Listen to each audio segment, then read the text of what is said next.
really gross. Lovely. So what is actually going on here? This was initially the same sound. As you can see, we've got all these squares.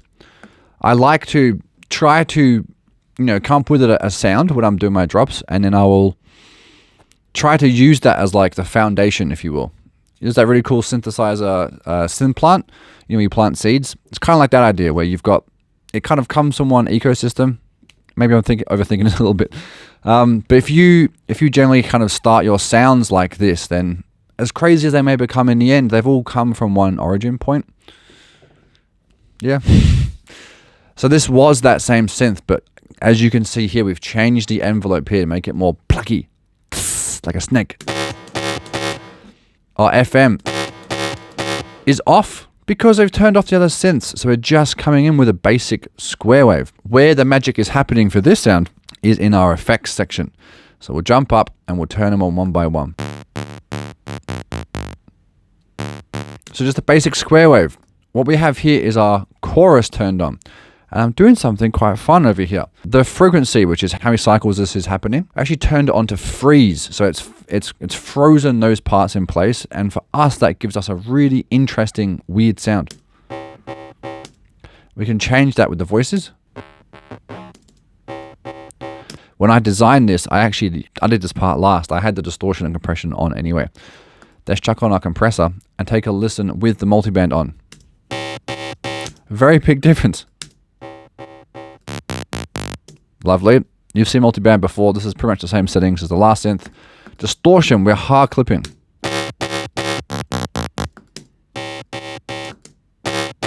So we're really bringing those sounds from being kind of like almost two-phasey and lower mid of our ears, or the frequency range, and then pushing right up to the front here.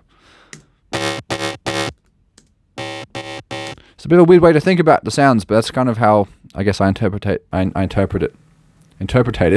guess that's how I interpret it.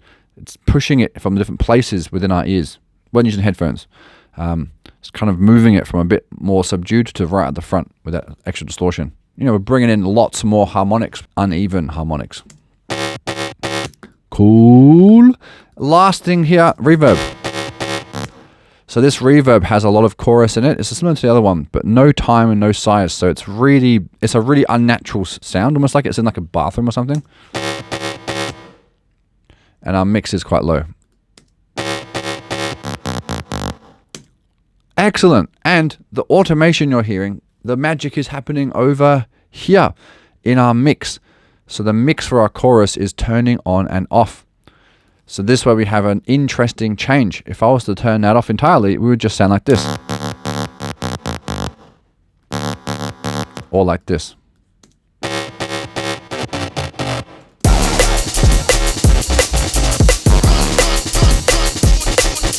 So we could even reverse that if you were feeling a bit naughty.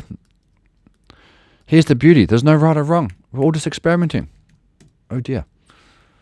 This is what I meant to do.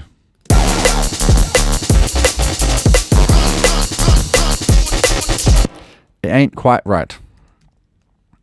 No siree. I think this is the way to go. And that's all I've done. I've automated it on and off to create an interesting effect between the two.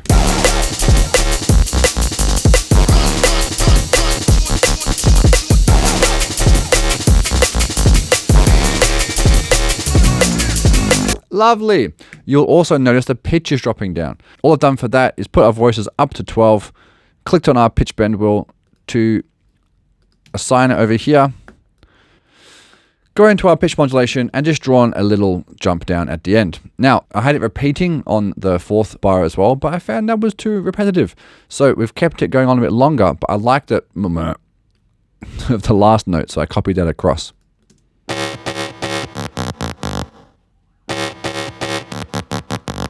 Right?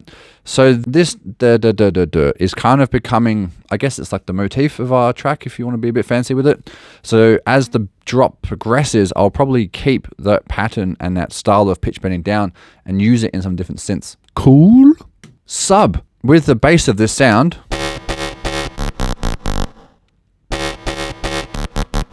there is some kind of sub there. It's not too terrible, but it's not consistent. And we're going from the chorusy phase one back to the more drier sound. And it's just unreliable. I can't have that been the main sub of our drop. So no thank you, come back later, chop you off, and we're going to make a new sub. That is super simple to do. All I've done is, again, fresh instance of Vital, kept it onto a sine wave. Nice, clean, low end. But a bit boring, there's no upper harmonics. You really do want to feel the implication of what the bass is. Implication? You want to feel what the bass is doing when, even if you can't hear it, like even if you don't have good enough speakers or headphones, you still want to get the feeling of what the sub is doing. There was a very interesting video from Noisia the other day, which explains the science of what's happening when we hear bass harmonics. You don't necessarily need to even have the fundamental there. If you have the harmonics, your brain is instantly working it out for you. That's why it feels really, really nice and lovely to have those low mid-range harmonics in the track. Good stuff. This is just the sine wave coming out clean, and then I've saturated the loving bejesus out of it to bring out some of those harmonics. If we turn that off, there's our sine wave. Turn it on. So we bring in some more. Not too many, because the rest of the song is quite naughty around that region. One last thing I will tell you is that I've quite drastically altered the envelope here. So I've put some attack up, changed the sustain, release, and decay, just to take away some of the clicks and pops as it's playing together. You may wonder why I've jumped up an octave over here. This is because with the pitch down, with this one at the same notes as the original one, we're on D1, which is really, really low. Let's take a look. That's going all the way down to 25. You don't need that. That's not a good time. You don't need anything beneath around 30, trust me. You're going to have a terrible time. So rather than have that information wasted and we'll lose the feeling of the bass, I've turned that up an octave and it pitches down. So when it hits the lower one, we're sitting back here. So together. So it's kind of putting the emphasis on here where we're getting that nice lower tone come back in. Excellent. Moving on. Last sound. Our reese. You should be very familiar with reeses by now. This is all of the sawtooths. Wow. So lots and lots of sawtooths. Keeping the pitch of the first two the same and then putting the pitch of the last one up 3 octaves. How many is that? That's 3. 3 octaves. And turning the level down of that one so it's not quite as loud, because this is this one. Sounds a bit weird. We have multiple voices being added with the detune on to create that dissonance between the sawtooths, and I'm keeping the random phase on as we have multiple voices, so it actually helps in this instance. Filter. Let's turn it off. Turn it on.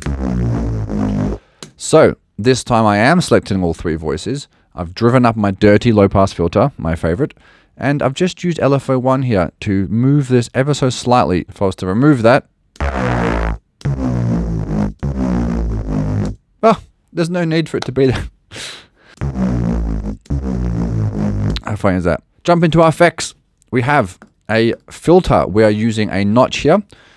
Rather than using the Ableton filters this time, we're building it inside of the synth. LFO1 is going to sweep that backwards and forwards.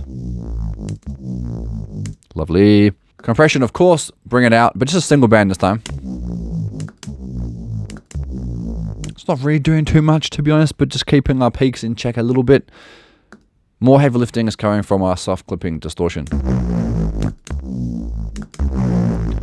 Yes, so we've filtered things off, added in our notch sweeping through, a bit of compression, and then it's distortion, bringing back out some more harmonics. Oh, sounds absolutely hideous.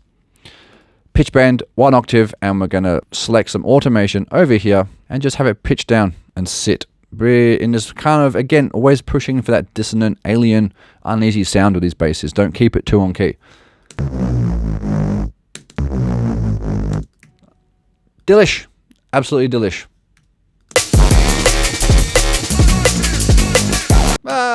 Lovely. All right, guys, that's it. Thank you very much for joining me. It's been Alex Subhuman here with United Pop Melbourne. I hope this has helped you in your starting your drum and bass drops journey. When it comes to sound design, don't be afraid to experiment and play around. There is no right or wrong answer. It's really what you feel sounds best to you.